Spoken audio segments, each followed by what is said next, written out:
Welcome to the Kingdom Corner. I'm Andrew, and with me is my friend Dale. Man, what a great win. We are here on Victory Tuesday this week.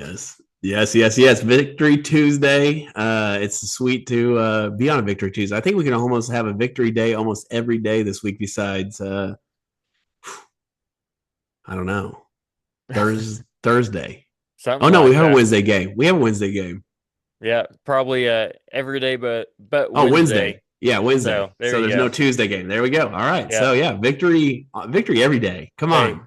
that's our goal for this year is have a victory every day that we can. So hey, we're going to be recapping this game on Monday night against the Saints today. Looking at this stellar defensive performance once again at some of these wide receivers that stepped up. And hey, we're going to be looking at some of these other questions too. Like, did the Chiefs answer? Do we actually need another wide receiver? Or uh, does who we have in the building, can we win the championship with those people? Yeah. So, all that and much more coming right up. So, come hang out with us.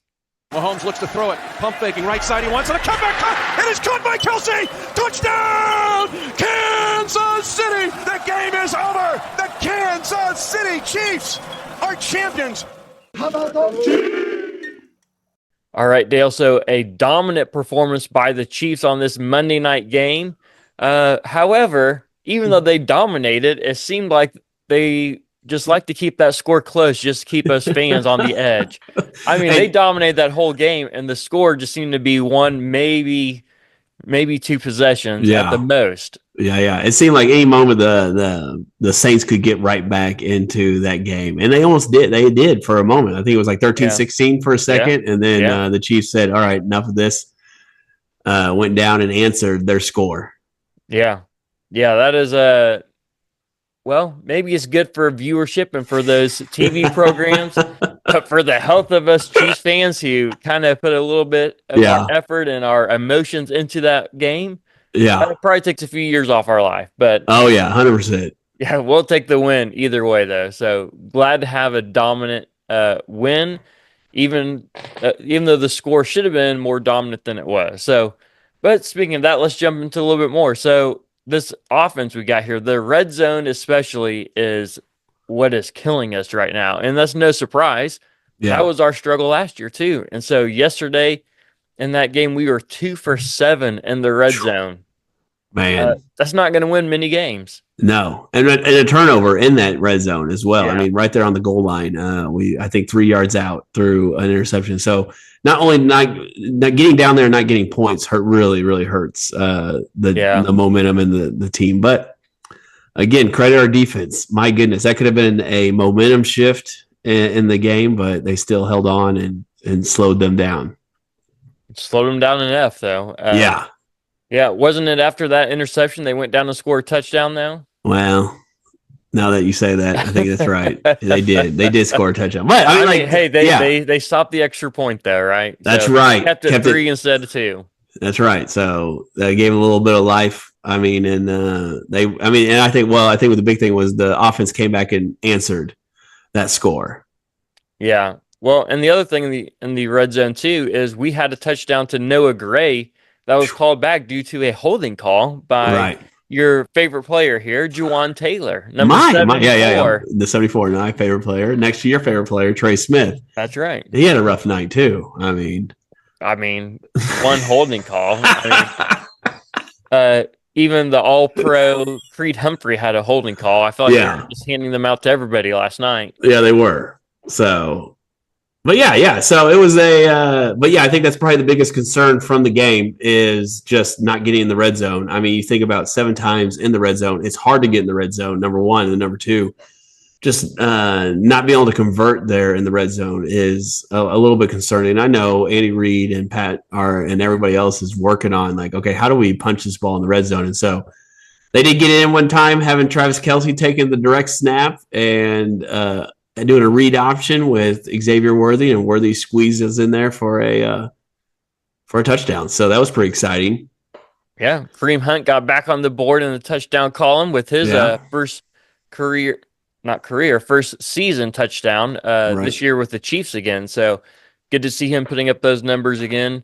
But we could have had at least 2 more touchdowns. One with Gray that was called back with the holding, and that one to Juju should have been caught that went off his hands in an interception. But if it had to go to anybody intercepting it, there you go. Going to Colin Sanders, the former Chief on the defensive lineman, seeing a big man run. Phew, man, he got some speed, doesn't he? He does. He got up to a little over 15 miles an hour on that interception return. So as a guy who's well over 300 pounds, getting up to 15 miles an hour is impressive. In case you're wondering, the average Joe on the street probably is not going to beat Colin Sanders in a race if he's running 15 miles an hour. No. And he got up there. And usually what they teach you, especially the linemen, is you intercept the ball in the end zone, just fall down and get it to the 20. No, but I was surprised. That guy was not going down. I mean, that guy was here to say, hey, bud, I'm here. Come get me. Yeah. Hey, he got some wheels on him. So yes, he does. Good for him. I don't want to see interceptions, but if it had to be one, I'm glad it was him. I don't know if I want to say as glad as anyone for interception, but no. Happy for that guy, former Chief. No hard feelings to him at all. Right. Great player, great guy, and seems to always have a smile on his face. So that was pretty neat to watch that. Well, you were boots on the ground in the stadium, so you probably didn't see this. But the TV reported that his brother actually dances for Taylor Swift. Oh, no. Did not know that. And so they asked him, who are you cheering for? Your brother or your boss? And so which team are you going to be cheering for? And so he said, definitely my brother. So, yeah, there you go. But that was a fun story. Just a, small world, a little bit. So, yeah. All right. Well, speaking of these tackles and Jawan Taylor that gets that holding called and negates one of our red zone opportunities. So, all that to finish up the red zone. We should have been 4 for 7 at a minimum in the red zone. Really, we should have scored more. But and really, a good team, a good offensive team, you want to be around 50% on third down conversions and red zone times. So, well, let me ask you this: is there something they can do or should do to clean up these red zone problems that they're having? Just not don't beat yourself on them, right? And so I think that holding one was probably the biggest one, holding in the red zone. You don't want to do that because then that took away a touchdown, and it's hard to. I mean, the field gets a lot smaller, obviously. And it's a lot harder to move around in those things. And so, you got to clean up the mistakes on what you can control. And those are the holding penalties, the false starts, the ball flying through your hands.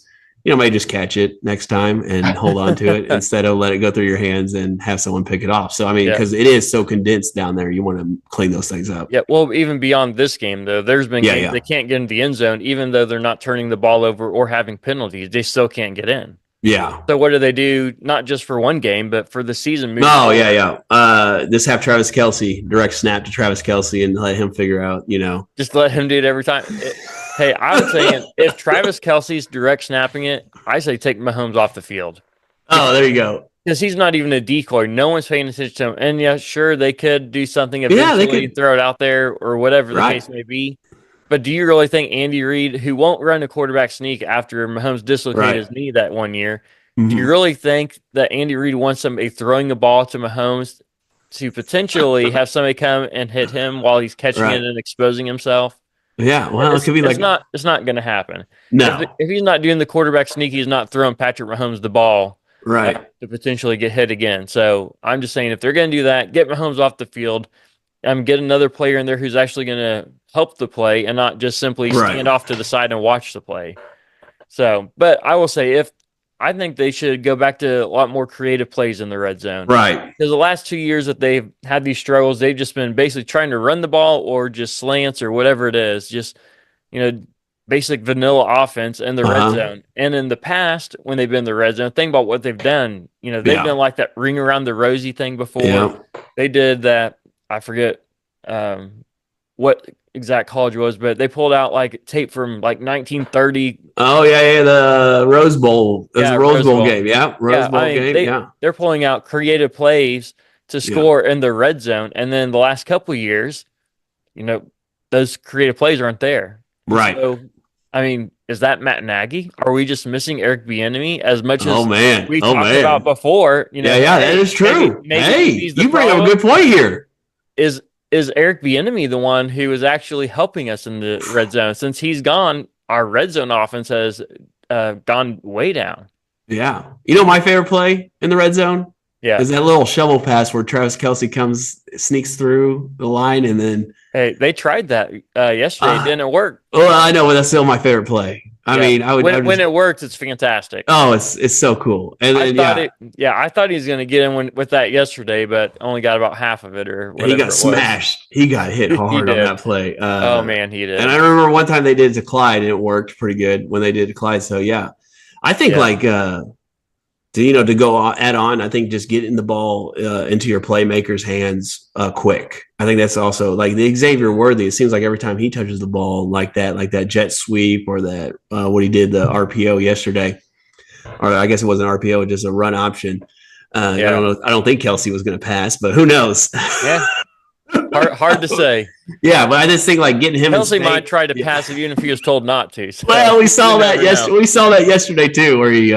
Threw it about half the field. He threw a lateral too. We'll get to that. We'll get to that. But I think like just try and get your players, because I know that's worked with McCole Hardman before, and then also Xavier. So just some of your speedsters, get them the ball in space and see what they can do, what they can create. All right. Well, let's get to these tackle problems then. So our left tackle, we just don't have an option for left tackle solid right now. No, we just don't. I mean, yesterday they were just teeing off on that left side. It didn't matter which one was in. It didn't matter if it was Wanye Morris or Kingsley Suamantua. It didn't matter which one of those two were in there. They were just getting rocked every time that ball was snapped. And so, they got to figure something out. I don't know if they just have to have a guy out there to permanently chip on whoever's out there, or maybe multiple guys permanently chipping, or I don't know. But that is going to be an issue going forward against some of these really aggressive pass rushers that we're going to be facing as the year goes on, and especially in the playoffs. So, and most of those guys, or hopefully both those guys, will improve as the year goes on, and maybe we'll figure some more of that out. And Andy Reid, started as an offensive line coach, so he might be able to go in there and say, "Hey guys, let me help you with this real quick." Right. And nothing against our offensive line coach, Andy Heck. Now that guy's a great offensive line coach. Oh yeah.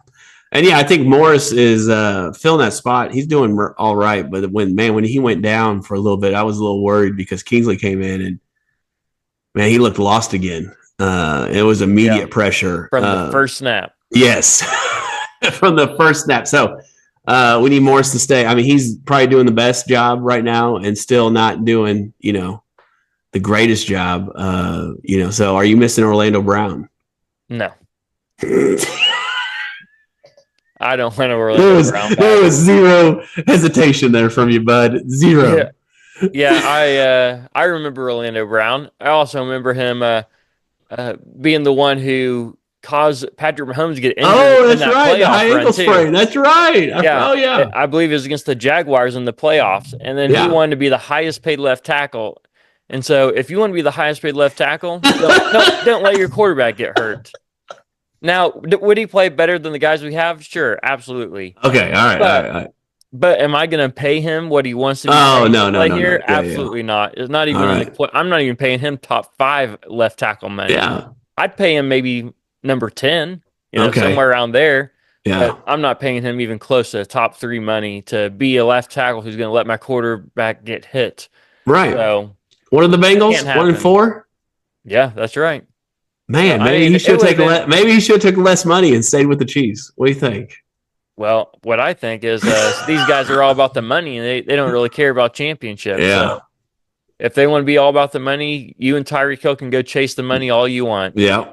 So look at your teams now. So yeah. Well, I mean, what do you think the Chiefs do? I mean, how do they figure this out? How do they slow that down? I mean, you think it's the chips? At this point in the season, I don't know you're going to get anybody off the street who's going to fill in at that position well. At least not anything better than you got. But they're going to have to chip, and they're going to have to work on these guys and get them mentally ready and work on their footwork. And so that's all you can do at this point.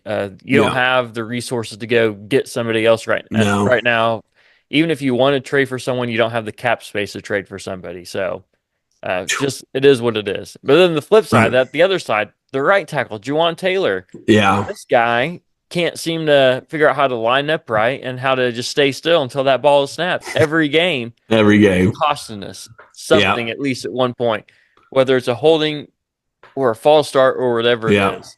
So again, I'll say that I know you weren't able, and I don't know if you watched the replay yet. Probably not. You hadn't had time to watch it yet. So, but Andy Reid was getting visibly upset on the sideline at the tackles, and I was getting that is no surprise. Upset in the stands.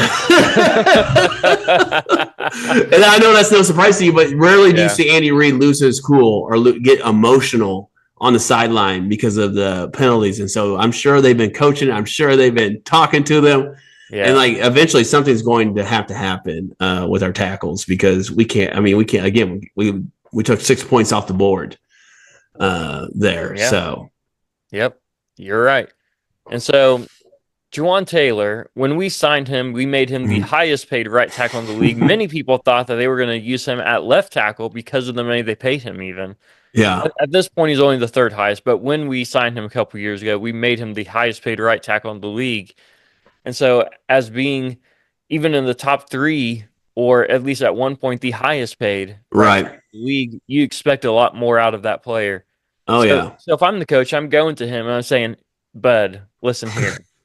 Or as Andy Reid might say, that kid, because he calls all these guys kids because they're a lot younger than him. But say, hey, bud, I'm going to need you to start doing something because we're paying you to do and play a certain way, and we're not getting a good end of the bargain here. So either we need to renegotiate your contract to reflect more of how you're playing, or you need to start playing up to your contract. Now I know those conversations actually don't happen, and they won't ever happen anywhere across the league. But that's what I would want to say if I was just speaking freely with this guy. Yeah, definitely. Or maybe I wouldn't because he's 5 he's a lot bigger than you size. Are. So maybe if I was behind some protective glass, had a phone or something, then maybe I would just. Well, so you make sure. He can't hurt the guy that makes sure he gets paid, right? You can't hurt the guy. You can't hurt that guy. So if you don't get on the field, but it goes back to where we talk a lot about fantasize a lot about being like the GMs and doing incentive based contracts instead of these guaranteed contracts, and so. We can guarantee you a base salary, but guess what? The more you do, the more productive you are, the more you get paid. So, yep. I'm all for those kind of salaries. I think they should do more of them, but the players and the NFLPA and those guys would never agree to an only incentive-based salary. Just or anyways, But on the flip side, one really good part, Juwan Taylor did have some mistakes, but there's a couple times he opened up some huge holes on that right side of the line. So to his credit, as much as I give him grief for some of the blocking and false starts at times, he is really good in the run game. Right. And he opened up some holes. And so Kareem Hunt had a 100-yard game, got himself in a touchdown again, as we spoke about earlier. So is he back? Is he the same Kareem Hunt we've known and that we had several years ago, or is he just a more mature version of that Kareem Hunt? Yeah, I think someone on this podcast said that he was back and was ridiculed. It was ridiculed on this podcast. Like he was sitting on the couch and nobody wanted him. So how many GMs right now, 31 probably, are regretting the fact that they did not sign Kareem Hunt to their roster, and at least he could help. I think there's still some gas in the tank, and so then you can think about. I'm thinking less than 10 are thinking that. Okay, less than 10. All right. Yeah. All right. Maybe. And I said because we've seen one game he's had over 100 yards and one touchdown. So as much as I want to say that he's back, and like I told you before, when you told me he was back, I said he's probably going to be productive, but don't get your hopes too high. Right. And so we played against a very depleted Saints team. And once again, you can't play anybody who's not in front of you. So you can only play who you're scheduled to play. Right. But with that said, he still had 100 yards rushing. So and I think that was the telltale sign for me was at some point in the game they put up the Mahomes' stats, and how many times do you think Mahomes threw the ball yesterday? Man, if I'm guessing, it probably wasn't very much. I'm going to guess like 28, 30, somewhere right around there. 39 times. All right, more than I thought then. And then how many attempts did Kareem Hunt have yesterday? Man, I looked at it earlier. I should probably remember. I think he had like 23 or something like that. 27 attempts. 27. All right. So like it wasn't like so it was almost I mean it wasn't bounce, but it was like, oh wow. Like he's able like it felt like old Chiefs that 2018 season before Kareem Hunt left, but where like he's still throwing the ball all over the yard and Kareem Hunt's being effective on the ground. And I think that like really opened it up for Patrick. Well, because you had to respect the run because Kareem Hunt was getting like 5 or 6 yards, it felt like, or 3 or 4 yards every run. And so the Saints had to focus on Kareem Hunt to stop him. And then Mahomes was just not Deacon and Duncan, but throwing the ball down the field to Juju, to Travis, and to, all the, Noah Gray was getting in the action. I mean, it felt like old Chiefs a little bit. Yeah. Glimpses of, besides the fact of getting in the end zone. So if they would have gotten in the end zone, man, it would have been like, we're back. Hey, I already told you they should have had 37 points or more. Or yeah, I know. And then we would have been like, they're back. And I think they are. I think they just need to fix the red zone. Yeah, that's a good point. So, but how about this? Do you think Kareem Hunt, he's 29 years old, so he's not 30 yet, so he's still a young guy, but they say when you hit 30, you go down as a running back. So do you think Kareem Hunt can legitimately keep this up for the whole year? Yeah. Oh, all right. You do. Well, and I also think because we're projected to get Pacheco back. And so if you get both, I agree if he's back, but do you think he can carry it 28 times a game for the rest of the year and still be healthy by the end of the season? Well, I think it'd be. I mean, hard. I don't have a crystal ball right here, but right now I'm saying. I'm asking, what do you think he can do it 28 times a game? Carry it 28 times a game? Yeah, I think so. I don't. I think he's going to be very effective. I think he can do that several times, but if he does that every game for the rest of the year, I don't know that his body can hold up for that long. Okay. So now I think he can do 15, 18 times a game for the rest of the year. Sure. Yeah. You start getting closer to that 30 mark, that 25 plus mark, especially. I don't know that he will be able to sustain that for, another, 13, 14 games, whatever we have left. So, that's a lot to ask for a 29-year-old running back. And I'm not saying that he's not going to produce at all. Right. He's going Yeah. But I'm just saying he needs someone to help carry that load with him too. So when Pacheco gets back, that's going to be a great balance. And I think that between those two together, absolutely they can do that for the rest of the year. But I don't think when Pacheco comes back that Kareem Hunt's going to begin 28 carries a game either, which is why I think he can sustain some of that. But I don't know how many more 100-yard games he has in him if he has to carry it 28 times a game. Right. And who knows what they're doing? They're slow playing this. I felt like they slow played with the Falcons, and then Kareem Hunt looked pretty good, and then they're like, all right. And you called it. You said he's the starter. He won that game, and you called it, and you nailed it, and he is. And I think they'll ride that horse until it falls as long off. as they can. Yeah. Man, one great thing about Kareem Hunt, I saw even live. You probably saw on TV a lot. He picked up the blitz remarkably well. Yeah. I mean, it's like, Jerick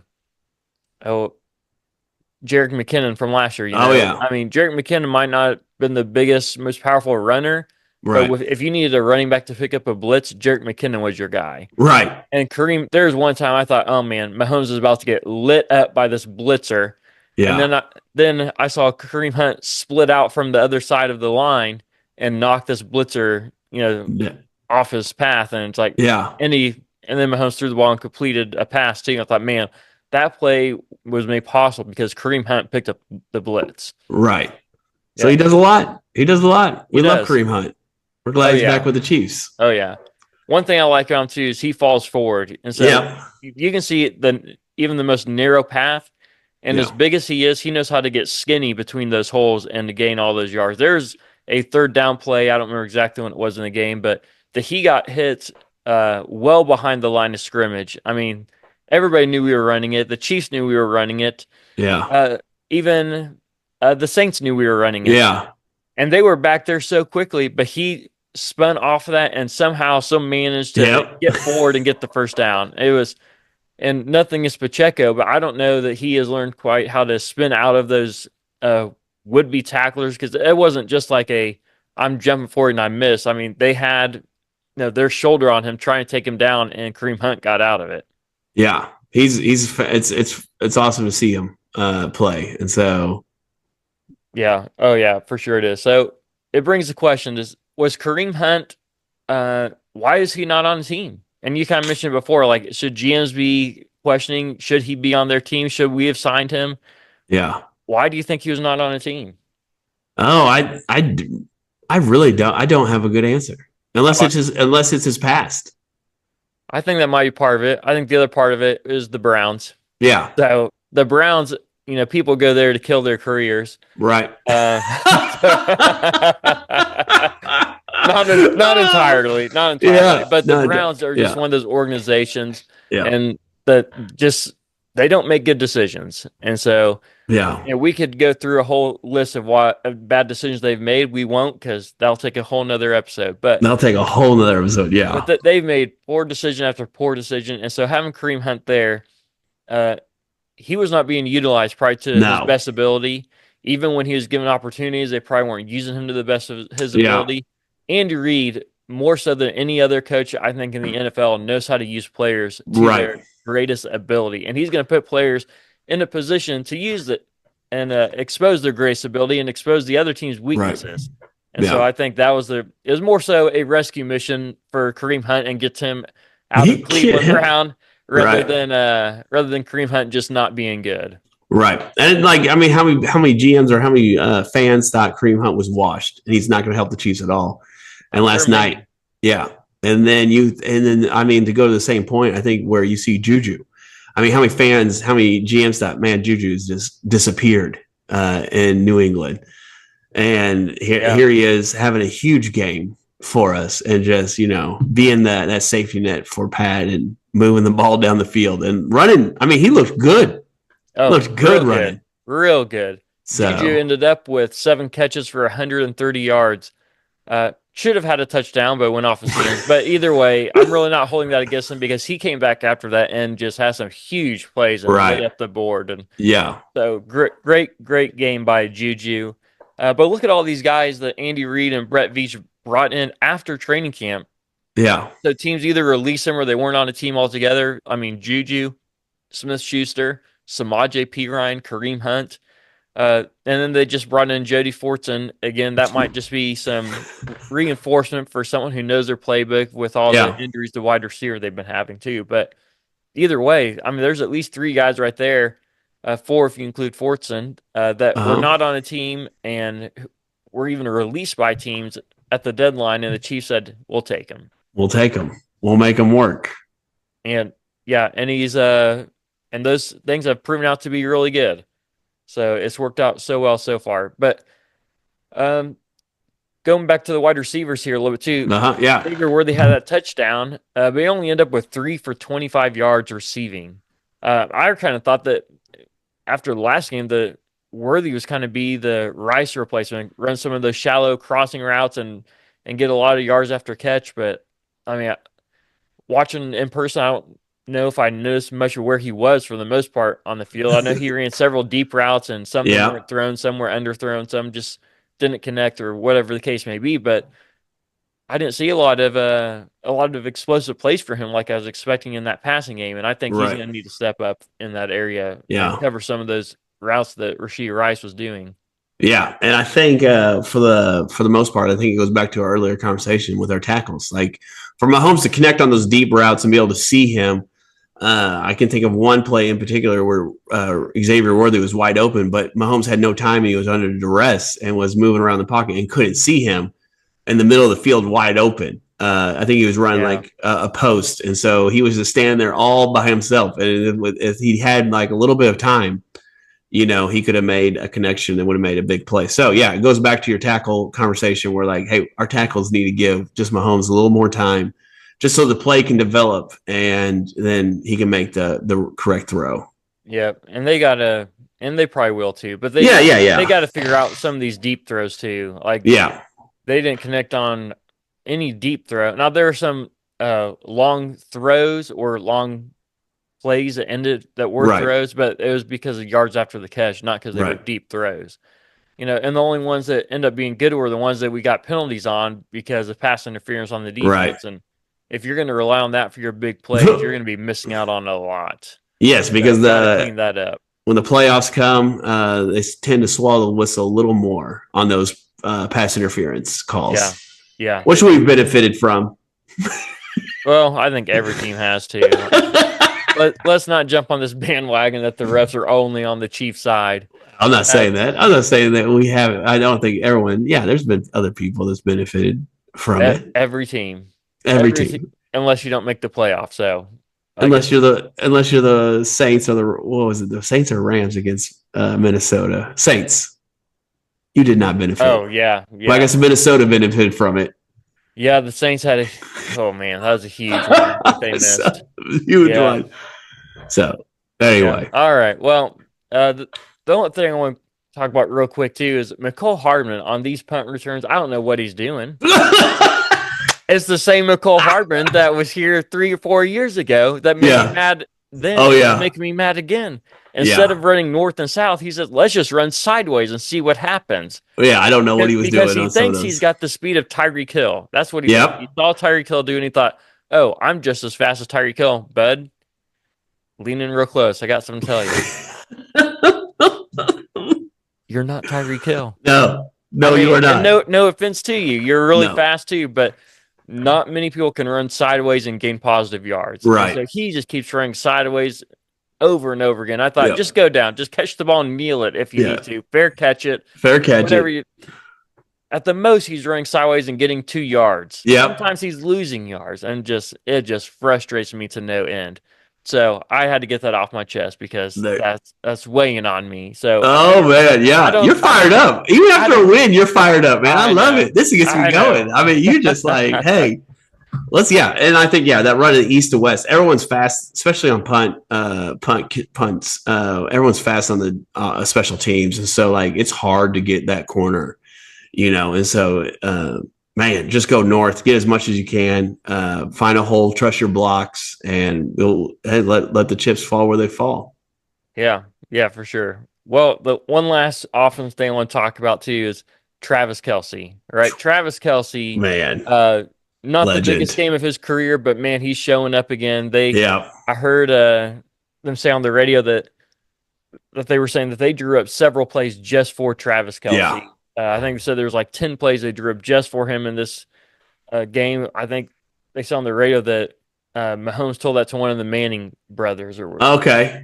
So they were saying that Mahomes told them that there was at least 10 plays designated just for him on passing plays. And first I'm thinking, why is Mahomes telling anybody this? Maybe he just trusts them too much, or maybe they're just really good friends. I don't know. Right, yeah. But if I was him, I'd be keeping everything under a sealed lock. But anyways, with that said, Travis Kelce shows up again, has the most catches of the season so far for himself at 9. But his best play of the night was on that 3rd and 25 or whatever it was. And he catches it, runs down the field, and then laterals it back over to Shamaje P. Ryan, who gets within a yard of the first down marker, and they end up getting that first down too. I mean, what an incredible play. Yeah, it was so cool to watch. And you kind of felt, you had that feeling as a Chiefs fan, like he's about to pitch this ball. He's about to throw it. And I don't think P. Ryan was going to go and block for him. But then all of a sudden kind of like made eye contact, and then boom, there it is, and just goes. So it was fantastic. Well, I heard after the game they were interviewing Samaje P. Ryan in the locker room. They asked him about that, and they said, were you surprised? He said no. He said because every practice he's doing something like that. He said, so I've learned that when those plays are going, you just keep your head on the swivel, and if you're not in the play, you're watching for him to throw that lateral to you because he's always doing it in practice. There you go. And so he was ready for it because he's seen it in practice. Yes. Well, practice makes perfect. Practice makes perfect. That's right. All right, let me hit the defense real quick as we wrap up here. Our defense played lights out, allowed only 220 total yards, only 46 rushing yards total for this game. And so over 4 games, so I know we played 5, but if you don't include the Ravens game where they rushed for 180 yards, and most of that was on Lamar scrambling, if you don't include that game, our defense has held teams to 64 yards a game. Wow. So they held, here's all the running backs for every game so far this year. The the starting running backs. Derrick Henry held him to 46 yards. Zach Moss with the Bengals, 34 yards. B. John Robinson with the Falcons, 31 yards. J.K. Dobbins with the Chargers, 32 yards. Alvin Kamara with the Saints, 26 yards. Wow. That is a dominant run defense so far this year. So hopefully they can keep that up. That is a trend that I'm here for. It's something that we have not seen a lot of is run defense lately. So I'm all for it. That defense is elite. It is. That defense is really, really good. There's only one potential issue I see with the defense right now. Okay. And that is they are capable of giving up big plays. Yeah. And so I'm not sure what it is, but they just let those receivers get behind him, whether it's Brian Cook or whoever it is. I know Brian Cook gave up one last night against the Saints. So just they are capable of giving up a big play at any moment. So they'll clean that up, though. I trust. What does Spags? What does his defense usually do?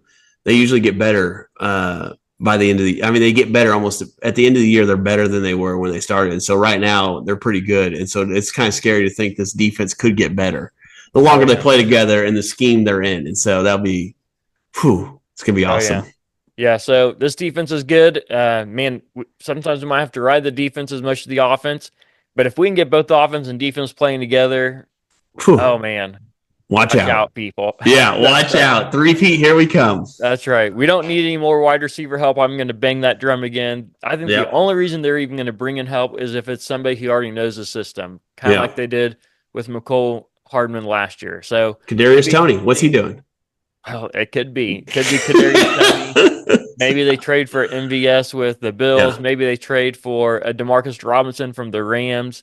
I think Chris Conley, he played a year or so with Andy Reid's offense. He's with the 49ers. Don't forget about your guy, Pringle.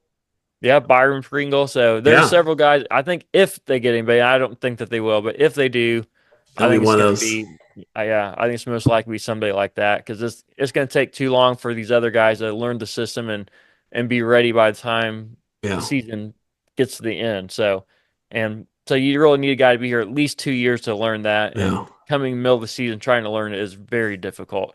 Well, it's hard for these first year guys who've only been here 1 year to learn. Oh yeah, I heard D Hop's name's picking up some steam with the Kansas City Chiefs organization. Well, it might be. I guess we'll find out. Yes, we will. All right. Hey, well, thanks for joining us this episode of the Keenum Quarter. Make sure you like, subscribe, comment, leave us a great review. That is how it helps us out the most. So we appreciate you coming out here and hanging out with us and joining us here in the Keenum Corner.